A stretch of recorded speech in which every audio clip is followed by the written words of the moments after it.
Main topic है हमारे पास वो है कैपिटलिस्ट इकोनॉमी। अब कैपिटलिस्ट इकोनॉमी में इसका मतलब क्या है कि यानी कि जो पूरा कंट्रोल है वो किसके हाथों में है, प्रोडक्शन करने से रिलेटेड, प्राइस डिसाइड करने से रिलेटेड सब कुछ जो है वो किसके पास ये पावर है, वो एक कुछ ही लोगों के हाथों में पावर होती है, या फिर हम कह सकते हैं प्राइवेट लोगों के हाथों में पावर होती है। यानी कि एक ही पर्सन के पास वो पावर है कि जो सब कुछ जो है वो डिसाइड करता है, ठीक है। और इसमें जो है ज्यादा गवर्नमेंट का कोई रोल होता ही नहीं है। आगे क्या है, a capitalist economy is the one in which the means of production our own, controlled and operated by the private sector. यानी कि जो प्रोडक्शन किया जाता है, प्रोडक्शन का और जितना भी कंट्रोल करने का काम है, आगे जो ऑपरेट करने का काम है, वो सारा कुछ जो है किसके हाथों में होता है, प्राइवेट सेक्टर के हाथों में होता है, ठीक है। Production is done mainly for the earning profit. अब जो है प्रोडक्शन किस लिए किया जाता है इसके अंदर, अब प्राइवेट सेक्टर में तो क्या होता है, ज्यादा से ज्यादा हम अपना ही प्रॉफिट चाहेंगे ना, कि हमें इसमें जो है प्रोडक्शन किस लिए होता है,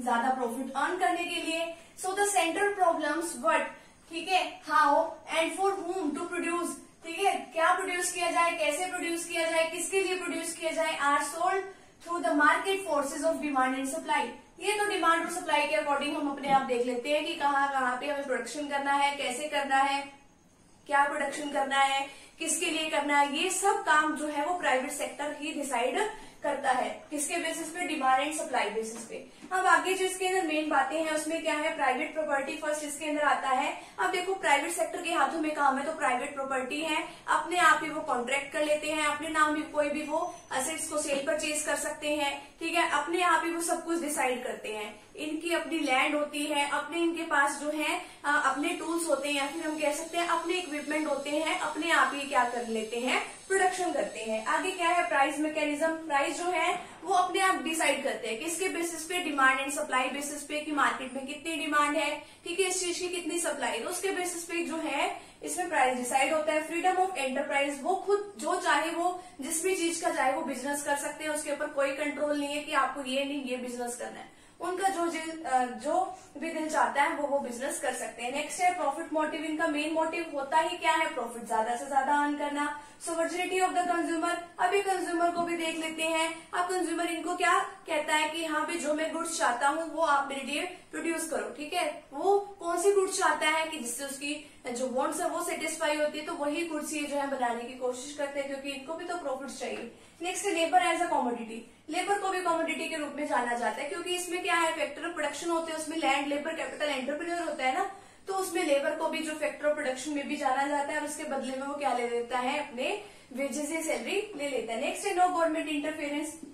इसमें गवर्नमेंट का कोई कंट्रोल होता ही नहीं, कोई इंटरफेरेंस होती ही नहीं है, प्राइवेट सेक्टर के हाथों में सारा काम होता है। आगे इसके एडवांटेजेस क्या है, diversity in goods and services. अब कंज्यूमर की जो है डिमांड को पूरा करने के लिए अलग अलग तरीके की गुड्स और सर्विसेज अवेलेबल करवाते हैं, तो बहुत सारी हमें गुड्स और सर्विसेज अवेलेबल मिल जाती है। नेक्स्ट है प्रॉपर यूजेस ऑफ रिसोर्सेज। इनके पास इनका मेन मोटिव क्या है, प्रॉफिट अर्न करना, तो अभी रिसोर्सेज थोड़ी वेस्ट करेंगे, ठीक है, तो ये अच्छे तरीके से अपने रिसोर्सेज को यूज करेंगे। फ्लेक्सिबिलिटी, जब चाहे इसमें चेंज कर सकते हैं, ठीक है। नेक्स्ट है इंस्पिरेशन ऑफ वर्क। अब प्राइवेट सेक्टर में तो ना लोगों का ये अपना खुद का बिजनेस हो जाता है, खुद के बिजनेस में तो लोग और भी इंस्पायर होकर काम करते हैं, ज्यादा से ज्यादा काम करते हैं, यहाँ तक कि ओवर टाइम भी लगाते हैं ताकि हम ज्यादा से ज्यादा प्रॉफिट अर्न करें।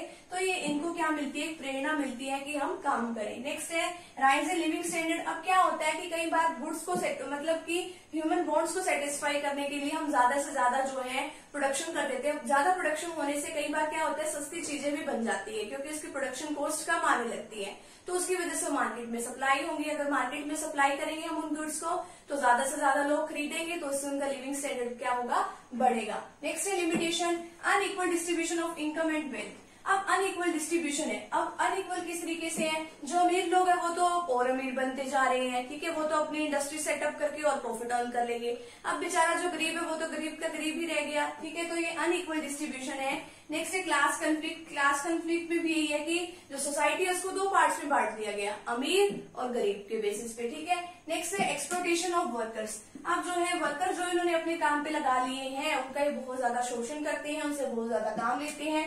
नेक्स्ट है इसमें लैक ऑफ कोऑर्डिनेशन की कमी है, ठीक है, कोई मिलजुल के काम नहीं करता है। तो ये यहाँ पे हमारे जो टॉपिक है कैपिटलिस्ट इकोनॉमी यहीं पे कंप्लीट होता है। यहाँ पे हमारे मैक्रो इकोनॉमिक्स का फर्स्ट चैप्टर जो है व्हाट इज मैक्रो इकोनॉमिक्स, यहीं पे कंप्लीट है। तो फ्रेंड्स अगर आप चैनल पे न्यू तो चैनल को प्लीज सब्सक्राइब कर दीजिए, वीडियो को लाइक कर दीजिए और बेल आइकन को प्रेस जरूर कर दीजिएगा ताकि आपको आगे आने वाली वीडियोस का नोटिफिकेशन मिलता रहे। तो फ्रेंड्स फटाफट से अभी आप स्क्रीनशॉट ले लीजिए।